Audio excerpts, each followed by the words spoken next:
Audit of financial statement chapter 5। ये एक ऐसा चैप्टर है ऑडिट का जो कि बहुत इंपॉर्टेंट चैप्टर है, क्योंकि ये हमेशा एग्ज़ाम में 20 से 25 मार्क के लिए आता है। चाहे बोल दो आप एमसीक्यू में, चाहे डिस्क्रिप्टिव में, ये हमेशा आता है। और ये जो चैप्टर है ना, आपके एग्ज़ाम के लिए भी इम्पोर्टेंट है, और जब आप इंटरव्यू दोगे तो उसके लिए भी बहुत इंपॉर्टेंट है। तो अगर आप ये छोड़ रहे हो कि चैप्टर में छोड़ के जाऊँ, तो पहले एक बार जब मैं जैसा बता रहा हूँ वैसा फॉलो करके देखो। अगर उसके बाद आपको नहीं समझता है, और वैसे अगर वो चीज़ आप चैप्टर आपको नहीं समझ में आता है मेरे बताने के बाद, कि जैसे क्योंकि मैंने आपको जैसे बताया कि ऑडिट में पहले अटेम्प्ट में मेरे को 28 मार्क्स था, और कैसे मैंने उसको इंक्रीज़ करके दोनों अटेम्प्ट में, किसी एक अटेम्प्ट में 56 और एक अटेम्प्ट में 59 मार्क्स लाया। तो मैंने भी जब चैप्टर 5 मैंने भी पहले अटेम्प्ट में छोड़ के गया था, फिर अपने 2 अटेम्प्ट में मैंने सीखा इसको पढ़ने का एक तरीका। तो मैं अपना तरीका जैसे आपको एक्सप्लेन करने वाला हूँ। तो ये आप इस तरीके को फॉलो करके देखो, बहुत चांसेस है कि आपको ये चैप्टर आपको समझ में आ जाएगा। अगर आपको फिर भी नहीं समझ में आता तो फिर आप ये चैप्टर छोड़ सकते हो, ठीक है। तो सबसे पहले जो चैप्टर 5 है ऑडिट ऑफ फाइनेंशियल स्टेटमेंट, तो इसके बाद इसको बताने से पहले मैं 3-4 बातें जो मैं आपसे बताना चाहता हूँ कि जब ऑडिट ऑफ फाइनेंशियल स्टेटमेंट है, कि ऑडिट ऑफ फाइनेंशियल स्टेटमेंट में क्या होता है एक्चुअली, इसका एक बैकग्राउंड आप क्लियर करके चलो, ठीक है। तो कोई भी टीचर जब आपको ये पढ़ाता है तो ये सब चीज़ें वो पहले से ही सोच के रखता है, फिर उसके बाद वो ये जो चैप्टर 5 है वो पढ़ाना स्टार्ट करता है। तो आपको क्या क्या 3-4 बातें अपने दिमाग में याद करके रखनी है। ऑडिट ऑफ फाइनेंशियल स्टेटमेंट मतलब हम क्या करने जा रहे हैं कि देखो, आपने पढ़ा होगा फाइनेंशियल स्टेटमेंट शेड्यूल 3 के हिसाब से आपने पढ़ा है, आपने एडवांस अकाउंट्स में पढ़ा है कि फाइनेंशियल स्टेटमेंट क्या होता है। आपने पीएनएल पढ़ा है और आपने बैलेंस शीट पढ़ा है। तो पीएनएल में रेवेन्यू होता है, अदर इनकम होता है, उसके बाद आता है एम्प्लॉय बेनिफिट एक्सपेंस होता है, फिर फाइनेंस कॉस्ट होता है। ऐसे स्ट्रक्चर बने हुए हैं। उसके बाद जब आप पीएनएल बैलेंस शीट में आते हो तो non current asset, current liability, PPE, debtor, creditor, ये सब चीज़ें होती हैं उसके अंदर। तो ये आपको फॉर्मूला पूरा अच्छे से याद है। तो बेसिकली क्या होता है कि जब अपनी कंपनी होती है, कंपनी अपना फाइनेंशियल स्टेटमेंट बनाती है और उसके अंदर ये सब चीज़ें होता है, तो उसको हमको चेक करना है। जैसे कि मैनेजमेंट ने बोरोइंग दिखाया है बैलेंस शीट के अंदर। जैसे बैलेंस शीट देखो, अभी इसमें 2 आइटम होते हैं। एक तो पीएनएल आइटम होते हैं, वो आपको क्लियर है कि पीएनएल आइटम क्या है, कि भाई रेवेन्यू वगैरह से पीएनएल में आता है, बाकी एसेट लायबिलिटी सब फाइनेंशियल बैलेंस शीट में आता है। तो समझ लो बोरोइंग एक बैलेंस शीट का आइटम है। तो मैनेजमेंट क्या करता है, मैनेजमेंट ने अपनी फाइनेंशियल स्टेटमेंट में बोरोइंग दिखाया है, बैलेंस शीट में बोरोइंग दिखाया है। तो मैनेजमेंट क्या बता रहा है, मैनेजमेंट बता रहा है कि जो मेरी बोरोइंग है वो एग्जिस्ट करती है। यानी बोरोइंग के लिए जो मैंने बोरोइंग ली है उसके लिए मेरे पास उसके पूरे अग्रीमेंट्स वगैरह सब कुछ है। वो बताता है कि जो मेरी बोरोइंग है उसका जो वैल्यूएशन है वो प्रॉपर किया हुआ है। मैंने AS16 का फॉलो करके अपना ये जो बोरोइंग है उसको दिखाया है। बोरोइंग जो है वो कंपनी के नाम पर ही है, मतलब किसी पर्सनल बोरोइंग को मैंने यहाँ पे नहीं दिखाया। बेसिकली क्या है कि जब आपके पास फाइनेंशियल स्टेटमेंट आता है और उसके अंदर जो अमाउंट लिखा रहता है, फाइनेंशियल स्टेटमेंट बनाने का काम किसका है, वो काम है मैनेजमेंट का। तो मैनेजमेंट ने जो भी उसके अंदर अमाउंट दिखाया है वो बताना चाहता है कि जो बोरोइंग है वो एग्जिस्ट करती है, बोरोइंग कंप्लीट है, बोरोइंग बोरोइंग का जो अमाउंट है वो प्रॉपर है, वैल्यूएशन प्रॉपर है, सब चीज़ें ठीक है। तो बोरोइंग जो मैनेजमेंट है वो हमको असर्ट कर रहा है, हमको बता रहा है कि अगर मैंने कैश आपको दिखाया तो ये कैश एग्जिस्ट करता है। मतलब जो भी चीज़ें मैंने फाइनेंशियल स्टेटमेंट में बना के दी हैं वो सब रियल में है, वो एग्जिस्ट करती हैं, वो अकर करती हैं, वो उनका जो क्लासिफिकेशन है सब कुछ सही है। तो एज अ ऑडिटर हम जाके उसको चेक करेंगे कि भाई जो तुमने मैनेजमेंट ने जो हमको फाइनेंशियल स्टेटमेंट बना के दिया है वो हमको असर्ट करता है। तो ये जो बना के दिया है उसमें हम चेक करेंगे कि जो बैलेंस जो भी हमको दिखाया है वो एग्जिस्ट करता है कि नहीं। ऐसे ही बैलेंस शीट के आइटम होते हैं और पीएनएल के आइटम होते हैं। तो आपको ये ध्यान में रखना है कि असर्शन क्या होता है। मतलब असर्शन यही होता है कि बैलेंस शीट में 4 असर्शन होते हैं और पीएनएल में 4-5 असर्शन होते हैं। तो वो असर्शन मैनेजमेंट हमको बता रहा है कि भाई देखो, बोरिंग दिखा रहा हूँ तो बोरिंग एग्जिस्ट करती है। बोरिंग अगर मैं आपको कुछ फाइनेंशियल स्टेटमेंट में बोरिंग दिखा रहा हूँ तो एग्जिस्ट करती है, उसका वैल्यूएशन बराबर है। तो एज अ ऑडिटर हम जाके वो असर्शन चेक करते हैं। तो वो असर्शन को कैसे चेक करना है इसके बारे में हम चैप्टर 5 में पढ़ते हैं। तो ये बैकग्राउंड आपको क्लियर करके चलना है कि असर्शन क्या होता है और असर्शन को मैनेजमेंट क्या सोचता है, हम क्या सोचते हैं। मैनेजमेंट अगर हमको कैश का बैलेंस दिखा रहा है, आपको बस ये सोचना है कि मैनेजमेंट अगर हम कैश का बैलेंस दिखा रहा है तो मैनेजमेंट के हिसाब से कि मैनेजमेंट ये हमको बता रहा है कि ये कैश का बैलेंस एग्जिस्ट करता है, ये कैश का बैलेंस रियल में है। तो एज हम जाके वहाँ पे असर्शन चेक करते हैं कि अगर आपने बोरिंग दिखाई है तो बोरिंग एग्जिस्ट करती है कि नहीं, इसके लिए हम अग्रीमेंट चेक करते हैं। वैल्यूएशन चेक करने के लिए हम चेक करते हैं कि A16 का फॉलो किया है कि नहीं किया है। क्लासिफिकेशन के लिए हम अपने हिसाब से जो करना चेक करते हैं। हम लोग एक्सटर्नल कंफर्मेशन भेजते हैं कि भाई जहाँ से आपने लोन लिया प्रॉपर लोन लिया है कि नहीं। तो ये चीज़ हम करते हैं। और PP को कैसे चेक करना है, डेटर को कैसे चेक करना है, रेवेन्यू कैसे चेक करना है, अदर एक्सपेंस को कैसे चेक करना है, इसके बारे में हम चैप्टर 5 में पढ़ते हैं। अभी हमको कंसेप्ट समझ में आ गया कि असर्शन क्या होता है। असर्शन ये होता है कि मैनेजमेंट चीज़ों को बता रहा है, असर्ट कर रहा है अपने फाइनेंशियल स्टेटमेंट में कि मैंने जो भी आइटम दिखाया, अगर रेवेन्यू दिखाया तो रेवेन्यू सही रेवेन्यू है। ऑडिटर जाके उस असर्शन को चेक करता है। तो असर्शन वाला कंसेप्ट आप समझ लेना बस। वीडियो देखने से पहले आपके मन में ये क्लियर होना चाहिए कि असर्शन क्या होता है। असर्शन ये चीज़ होता है कि मैनेजमेंट असर्शन को ध्यान में रख के अपना फाइनेंशियल स्टेटमेंट बनाता है। अगर वो फाइनेंशियल स्टेटमेंट बना रहा है तो उसके अंदर वो बता रहा है कि मैंने सब कुछ सही से फॉलो किया हुआ है।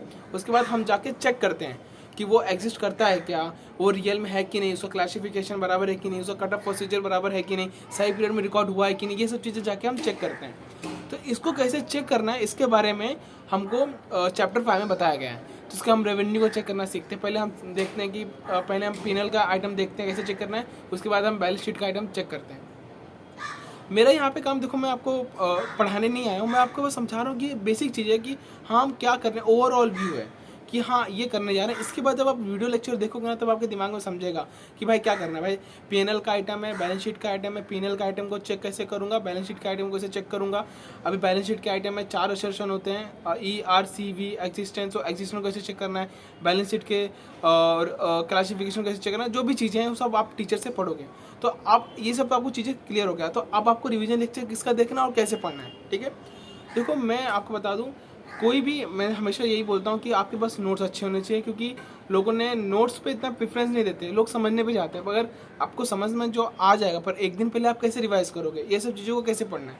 तो देखो सबसे पहले मेरे पास दो नोट्स है। देखो शुभम केसवानी, अगर आप पहली बार पढ़ रहे हो, अगर आपने पहली बार पढ़ रहे हो, आपने रेगुलर क्लास में आपको अच्छे समझ में नहीं आता, तो आपको क्या करना है, आपको सिंपल जाना है शुभम केसवानी का। उन्होंने ना 7 लेक्चर डाले फाइनेंशियल स्टेटमेंट के, 1 साल हो गया उनको डाले। तो उनकी प्लेलिस्ट में जाके चेक करोगे फाइनेंशियल स्टेटमेंट का चैप्टर 5, तो आपको मिल जाएगा वो। तो उन्होंने क्या दिया, देखो उन्होंने ये दिया, इतना पतला, ये कितने पेज का है ये 30 पेज का है। 30 पेज के अंदर उन्होंने जो मॉड्यूल में जितना भी चीज़ है सब पूरा कवर किया है इसके अंदर। क्योंकि देखो मॉड्यूल आप जब खोलते हो ना, इतना पेज बार बार पढ़ना पड़ता है, आदमी देख के डर जाता है।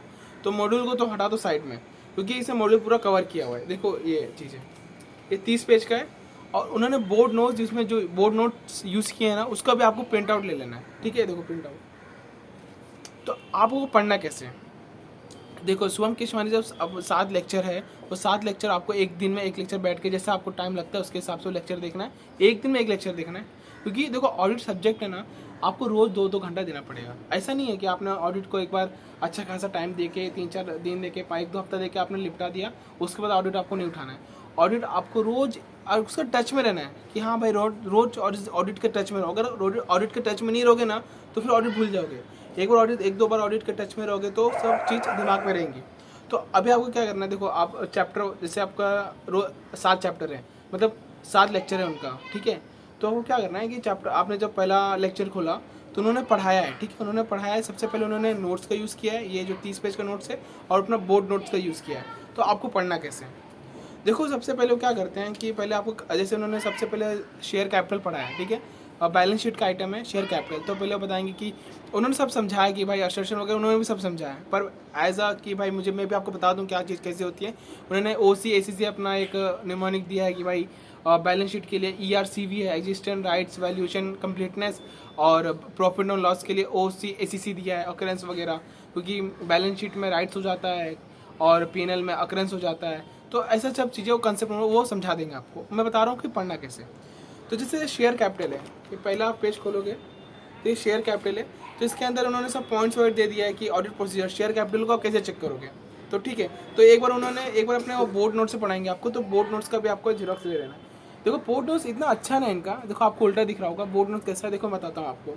देखो इन्होंने एक ही वर्ड लिखा है, टैली करें। शेयर कैपिटल में हम लोग प्रीवियस टैली करेंगे क्या, करंट ईयर के बैलेंस को प्रीवियस ईयर से, और कौन कौन से बैलेंस करेंगे, ऑथराइज, इशूड, पेड अप। और अगर कोई चेंजेस हुआ रहेगा अगर कोई चेंजेस हुआ रहेगा तो देखेंगे जो चेंजेस हुआ है वो एज पर कंपनी एक्ट्स के हिसाब से हुआ है कि नहीं। चेंजेस हुआ है मतलब क्या है कि न्यू शेयर इशू किया रहेगा, तो न्यू शेयर अगर इशू किया हुआ है तो वो कंपनीज एक्ट के बराबर है कि नहीं। कोई भी शेयर मतलब कैश के लिए इशू किया है कि नहीं किया, डिस्काउंट अगर इशू कोई शेयर डिस्काउंट में इशू किया है कि नहीं किया, ये हम चेक करेंगे। तो इन्होंने जो नोट्स दिए ना प्रॉपर, देखो एक एक दो वर्ड में प्रॉपर थिंकिंग के साथ। देखो मैं कैसे समझ रहा हूँ उसको। इन्होंने यहाँ पे टेली वर्ड लिख दिया, फिर करंट ईयर प्रीवियस ईयर दे दिया, तो इन्होंने एक एक दो वर्ड लिखा और उसके साथ में समझाया है। तो आप एक बार इसको जस्ट रीड करना है, आपको बोर्ड नोट से याद करना है, क्योंकि ये दिमाग में पूरा बैठ जाता है। देखो मेरे को कैसे याद है कि भाई जो बैलेंस है और प्रीवियस करंट ईयर का प्रीवियस ईयर चेक करूँगा। अगर कोई गलती नहीं, अगर डेविएशन नहीं रहेगा तो कंपनी सेक्रेटरी से मैं ये ले लूँगा, क्या बोलते हैं उसको, रिटर्न कंफर्मेशन ले लूँगा। अगर कोई चेंजेस रहेगा तो मैं देखूँगा कि वो जो चेंजेस हुआ है वो लिमिट के अंदर है कि नहीं, और उनकी board of minute share holder resolution को मैं मंगाऊंगा। मैं देखूंगा जो भी शेयर इशू किया वो कंपनी एक्ट के बराबर है कि नहीं, ये सब चीज़ चेक करके चलूँगा। तो उन्होंने सब चीज़ का लिख के दिया है, ठीक है। जो भी इंपॉर्टेंट है सबका उन्होंने लिख के दिया है बोर्ड नोट्स। आपको सिंपली इसका एक क्या ले लेना है, झेरॉक्स ले लेना है, और उनके वीडियो लेक्चर के साथ आपको रिवाइज करना है। बोर्ड्स नोट्स में ना सर ने जो शुभम कृष्णानी के बोर्ड नोट्स है ना, उनमें सर ने सिर्फ मेन वर्ड्स लिखा है, और उसको सर ने जैसे पढ़ा है वो थॉट आपको ध्यान रखना है कि सर किस थॉट से पढ़ रहे हैं। आपको अंडरस्टैंडिंग तो आ गया। अभी जैसे उन्होंने बोरिंग का दिया है, देखो बोरिंग का इन्होंने एग्जिस्टेंस का बोर्ड नोट से मैंने लेक्चर देख चुका हूँ, तो मेरे को याद है इन्होंने कैसे पढ़ाया था। तो बोरिंग के 4 असर्शन है, एग्जिस्टेंस, कंप्लीटनेस, वैल्यूएशन, जिसमें हाँ कुछ में ऐसा होगा कि देखो कुछ में 3 असर्शन होंगे, 4 असर्शन होंगे, ठीक है। किसी में जर्नल चेकिंग रहेगा, तो उसके हिसाब से आप लेक्चर में देख के समझ सकते हो। जैसे ये देखो मैंने इनके नोट्स लिए बोरिंग का, अब इन्होंने मुझे पढ़ाया था, मैंने कैसे समझा था। देखो अभी इनको एग्जिस्टेंस चेक करना है, तो इन लोग देखेंगे बोर्ड ऑफ मीटिंग का अप्रूवल था कि नहीं। अगर इन्होंने डिबेंचर से लिया रहेगा बोरिंग तो ट्रस्ट डेट चेक करूँगा। अगर इन्होंने हायर परचेज से लिया रहेगा तो कॉन्ट्रैक्ट चेक करूँगा। मैं बैलेंस कंफर्मेशन चेक करके चलूँगा। अगर डेप रिटायर हो गया रहेगा तो डिस्चार्ज सर्टिफिकेट देख के चलूँगा। अभी कंप्लीटनेस के लिए ये बोर्ड नोट से पढ़ रहा हूँ मैं, ऐसे पढ़ना है आपको चैप्टर 5। अगर मुझे बोरिंग का कंप्लीटनेस चेक करना है तो सबसे पहले मैं शेड्यूल ऑब्टेन करूँगा। शेड्यूल में क्या होता है, देखो शेड्यूल में होता है कि ओपनिंग बैलेंस रहता है, क्लोजिंग रहता है, और कितना एडिशन हुआ है, कितना डिलीशन हुआ है। एडिशन मतलब कितना उन्होंने लोन लिया है, और डिलीशन मतलब कितना लोन उन्होंने पे किया है। तो ये मेरे पास पॉइंट हो गया। अगर मुझसे एग्जाम में आया कि बोरिंग का कंप्लीटनेस चेक करना है, तो मैं क्या लिखूंगा कि मेरे को शेड्यूल ऑब्टेन करना है, short term schedule, long term schedule obtain करना है। उसमें मुझे क्या मिलेगा, ओपनिंग बैलेंस मिलेगा, और क्लोजिंग बैलेंस मिलेगा, और एडिशन डिलीशन मिलेगा। तो अब जो एडिशन हुआ है उसको मैं कैसे चेक करूंगा। एडिशन के लिए मैं minutes of board of director देख के चलूँगा कि जो भी बोरिंग आपने इस साल ली है उसके लिए आपने एग्रीमेंट्स बनाए होंगे, मीटिंग हुई होगी तो उसका मिनट्स तैयार हुआ रहेगा, तो उसको चेक करके चलूँगा। कॉन्ट्रैक्ट चेक करके चलूँगा, और सामने वाली पार्टी से मैं कंफर्मेशन लेके चलूँगा कि आपने उसको बोरिंग दी कि नहीं। उसके बाद अगर क्लोजिंग बैलेंस मुझे चेक करना रहेगा तो मैं जनरल लेजर का उपयोग कर लूँगा। उसके बाद आता है कि जैसे कुछ बोरिंग जो आपने रिकॉर्ड नहीं की होगी, ठीक है, उसका पेमेंट तो आपने बाद में किया होगा, तो मैं देखूंगा कोई पेमेंट बाद में हुआ है क्या। अगर कोई पेमेंट बाद में हुआ रहेगा तो मुझे समझ में आ जाएगा कि यहाँ पे बोरिंग थी, वो कंप्लीटनेस चेक करने के लिए। तो यहाँ पे दूसरी चीज़ क्या कर सकता हूँ, subsequent transaction after period and. उसके बाद आता है डायरेक्ट कंफर्मेशन, मैं डायरेक्ट कंफर्मेशन भी ले सकता हूँ। अब मुझे क्या लेना है, अब डायरेक्ट कंफर्मेशन लेना है तो मुझे क्या क्या पूछ सकता हूँ मैं, इंटरेस्ट रेट्स पूछ सकता हूँ, ड्यू डेट्स पूछ सकता हूँ, कोई भी कलेक्टर पूछ सकता हूँ। अगर उन्होंने मुझे रिप्लाई नहीं दिया तो मैं उनको रिमाइंडर दूंगा। अगर रिमाइंडर आ गया तो मैं कंपेयर करूँगा बैलेंस को बुक के साथ, और कोई भी डिफरेंसेस मिलेगा तो उसको मैं रिकनसाइल करके चलूँगा। मैंने कैसे पढ़ा, मैंने सिर्फ बोर्ड नोट से पढ़ा है, मैंने ये ना उठाया भी नहीं है, मैंने इसको उठाया भी नहीं है। और जब आप ऐसा पढ़ोगे ऑडिट, जब आप ऐसा पढ़ोगे तब आपके दिमाग में रहेगा ऑडिट। देखो मैं कैसे पढ़ रहा हूँ, वैल्यूएशन को चेक करना है मुझे, तो मैं देखूंगा कि अग्रीमेंट चेक करूंगा, और अग्रीमेंट में चेक करूंगा कि जो बैलेंस अग्रीमेंट के हिसाब से है कि नहीं, जो भी अकाउंटिंग पॉलिसीज है वो अप्रोप्रिएट और कंसिस्टेंट है कि नहीं, और कंप्यूटेशन बराबर हुआ है कि नहीं, और जो भी इनका जो लोन का क्लोजिंग रेट है वो बराबर है कि नहीं, AS 11 का प्रॉपर यूज़ किया है कि नहीं। तो 4 पॉइंट ऐसे आपको पढ़ना है। ऐसे ऑडिट को ऐसे ही पढ़ा जाता है, लॉजिकल में। अब नॉर्मल सब चीज़ लॉजिकल है, एक बार आपको समझना है। और बोर्ड नोट्स देखो भाई, बोर्ड नोट्स इतने अच्छे हैं ना, इन्होंने एक वर्ड से, देखो मैं बस वर्ड्स पढ़ रहा हूँ, वो इसके ही मार्क्स हैं। और दिखा दूँ आपको। अब जैसे ट्रेड रिसीवेबल पेबल पढ़ रहे हो तो इसके एक्सिस्टेंस को चेक करना, कैसे चेक करोगे।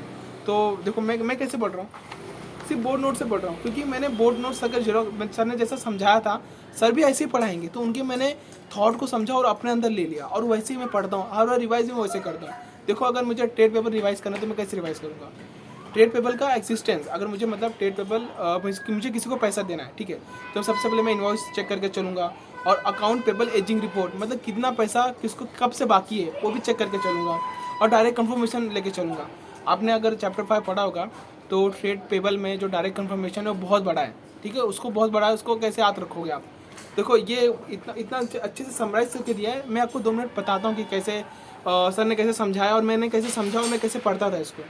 अगर मुझे डायरेक्ट कंफर्मेशन भेजना है, अगर मैंने मुझे किसी को पैसा देना है, यानी ट्रेड पेबल का मुझे एक्सिस्टेंस चेक करना है और मुझे उसको डायरेक्ट कंफर्मेशन भेजना है, तो देखो इस पर अलग से 5 मार्क का क्वेश्चन आ सकता है।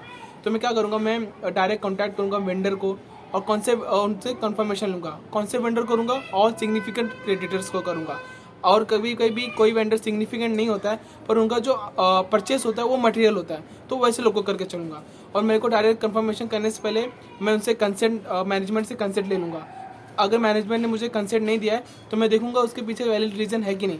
अगर वैलिड रीज़न नहीं रहेगा तो मैं रिकन्सिडर करूँगा nature time extent of audit procedure को, मतलब ऑडिट प्रोसीजर को फिर से चेंज करूँगा कि भाई अल्टरनेटिव ऑडिट प्रोसीजर क्या लगा सकता हूँ। और ये जब मैं डायरेक्ट कंफर्मेशन दूंगा तो उसका डेट क्या होना चाहिए, वो बैलेंस शीट डेट पे होना चाहिए या फिर बैलेंस शीट डेट के क्लोज होना चाहिए। मैं कैसे भेजूंगा, पॉजिटिव कंफर्मेशन भेजूंगा या नेगेटिव कंफर्मेशन भेजूंगा, ये भी मैं डिसाइड करूंगा। उसके बाद मुझे कंफर्मेशन भेजना है तो कौन सा मेथड ऑफ सिलेक्शन, मतलब कैसे कैसे मैं सेलेक्ट कर रहा हूँ कि कौन सा बोरिंग का मुझे कंफर्मेशन लेना है, ठीक है। तो इसके लिए मैं कैसे करूँगा, जो भी मैं मेथड लगाऊंगा मैं रिवील नहीं करूँगा, क्योंकि अगर मैंने रिवील कर दिया तो मैनेजमेंट उसमें हेर या फेरी कर सकता है, ठीक है। उसके बाद ये जो भी मेथड ऑफ सिलेक्शन मैं ये करने जा रहा हूँ तो मैं को मैनेजमेंट का ऑथराइजेशन चाहिए, या फिर मैनेजमेंट ऑथराइज करके खुद प्रिपेयर करके डिस्पैच कर दे, या फिर मैनेजमेंट ऑथराइज करके मैं उसको डिस्पैच करके ये कर दूँ, डिस्पैच कर दूँ, मैं उसको प्रिपेयर करके डिस्पैच कर दूँ। और जो भी कंफर्मेशन होगा और जो भी अनडिलीवर लेटर्स होगा वो मुझे मिलेगा, वो मैनेजमेंट को नहीं मिलेगा, ठीक है। अगर कोई भी डिस्क्रिपेंसीज आती है तो उसको मैं चेक करके चलूँगा।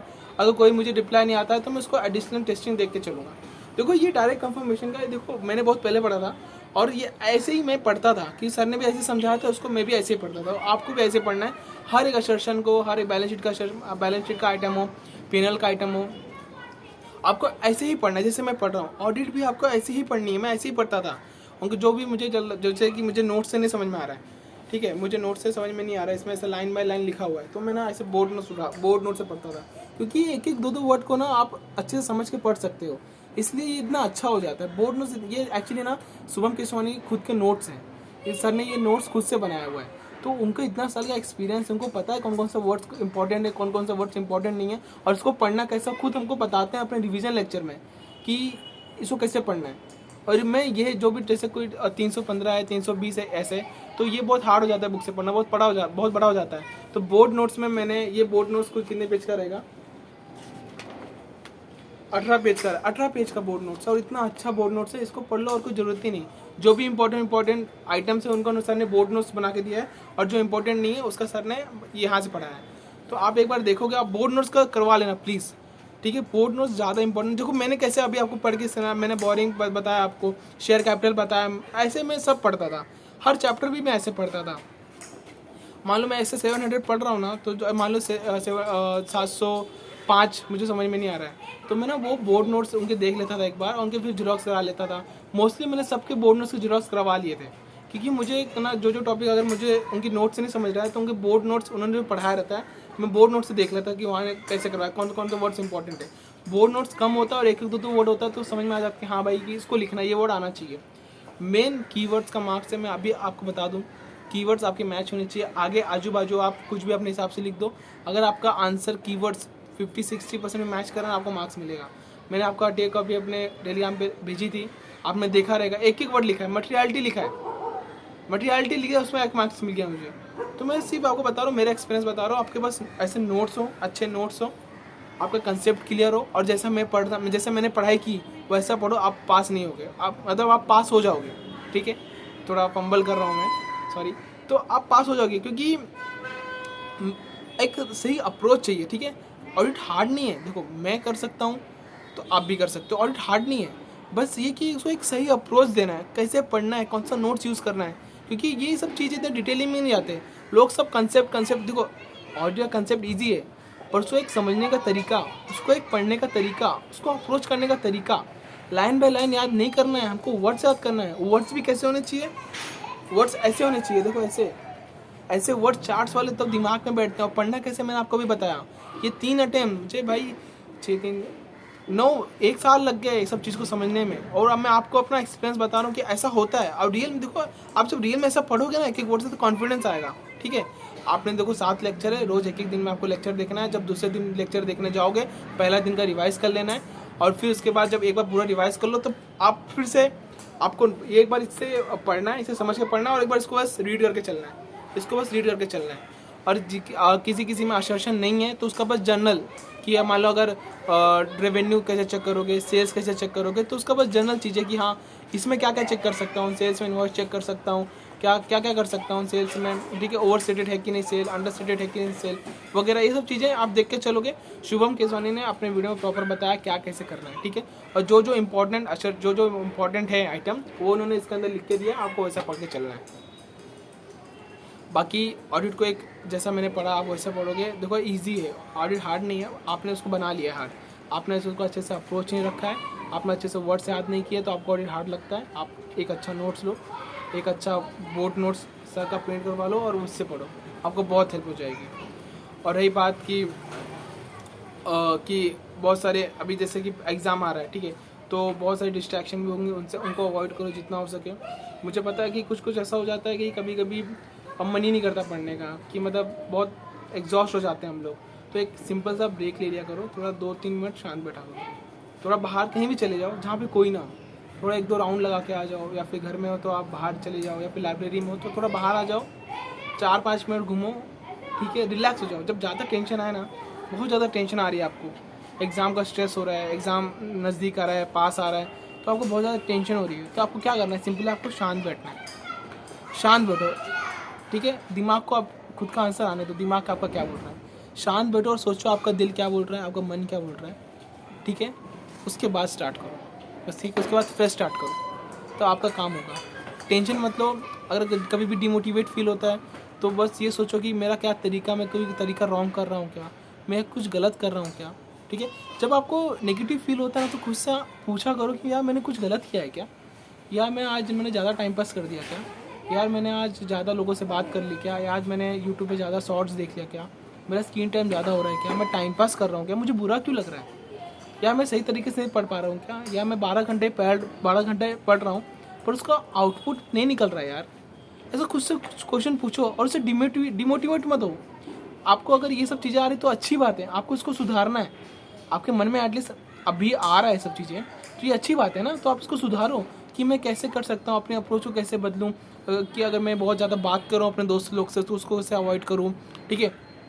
देखो आपके पास घर है, खाने पीने को सब कुछ है, तो बस आप ब्लेस्ड हो, ठीक है, आपको बस पढ़ना है तो आप पढ़ने पे फोकस करो, ठीक है। और कुछ भी हो ना, मतलब ज़्यादा टेंशन हो तो बस शांत बैठो और खुद के बारे में सोचो, खुद से खुद का आंसर निकलेगा, ठीक है। अभी टेंशन लेने का नहीं है, सिर्फ अपनी अप्रोच को ध्यान रखना है, जो भी गलतियाँ उसको सुधार के चलना है, टाइम पास बिल्कुल नहीं करना है, रिवीजन बराबर से करना है, और कुछ भी दिक्कत हो जस्ट कि उसको अपने अंदर रखो और अपनों से उसका आंसर निकालो, ठीक है। मैं क्यों बोलता हूँ खुद से पूछो, क्योंकि मैं खुद करता था, क्योंकि कोई हेल्प करने नहीं आएगा आपका, ठीक है। आज आपके कभी कभी ऐसा होता है कि पेरेंट्स भी नहीं समझते हैं, फ्रेंड्स भी नहीं समझते हैं, किसको आप बोलो, तो आप खुद से बोलो कि नहीं ठीक है मैं कर लूँगा, मुझसे हो जाएगा। खुद को एक कॉन्फिडेंस मिलता है, खुद से बात करो कि नहीं चलो ऐसा है क्या, मैं खुद से, आप जब बात करोगे ना तो आंसर खुद से निकलेगा। और कुछ समझ में नहीं आ रहा तो जस्ट शांत बैठो और करना स्टार्ट करो, धीरे धीरे सब दिमाग में आने लग जाता है। तो यही सब चीज़ों को ध्यान रखो, और आपके पास दिन कम बचे हैं, मोबाइल में ज़्यादा टाइम वेस्ट मत करो और जगह भी टाइम वेस्ट मत करो, ठीक है। खुद का डे प्लान बना के चलो और डिसिप्लिन करके चलो अच्छे से, ठीक है। और कुछ भी हो तो आप मुझे मैसेज कर सकते हो डायरेक्ट। एक्चुअली क्या होता है कि मैं नहीं देख पाता हूँ रिप्लाई वगैरह, तो मैं आप बस फॉलोअप ले लिया करो या फिर दोबारा मैसेज रीसेंड कर दिया करो, ठीक है। कभी कभी ऐसा होता है कि एक बार मैसेज देख रहा तो ऊपर चला जाता है तो फिर नहीं आ पाता है। बाकी रिप्लाई तो मैं 100% ट्राई करता हूँ कि आपको दे ही दूँ। सो कुछ भी होगा FMSM के वीडियो में मैं फटाक से ला देता हूँ, ठीक है। और वीडियो को थोड़ा 1.5x या 1.75x पे देखा करो, थोड़ी वीडियो ज़्यादा लंबी हो जाती है। सो ख्याल रखो अपना, अच्छे से पढ़ाई करो, ठीक है। और मोटिवेटेड रहो, खुद को कॉन्फिडेंस रखो अपने पास कि मैं जो कर रहा हूँ मैं सही से कर रहा हूँ, और जो मेरी स्ट्रैटेजी मैंने सही से फॉलो की है, ठीक है। अगर आपको डिमोटिवेशन आ रहा है तो देखो क्यों आ रहा है, उसके पीछे कोई ना कोई रीज़न होगा, ठीक है। उस रीज़न को सही करके चलो और आपके साथ सब अच्छा ही होगा, ठीक है। सो बाय, खुश रहो, अच्छे से पढ़ते रहो।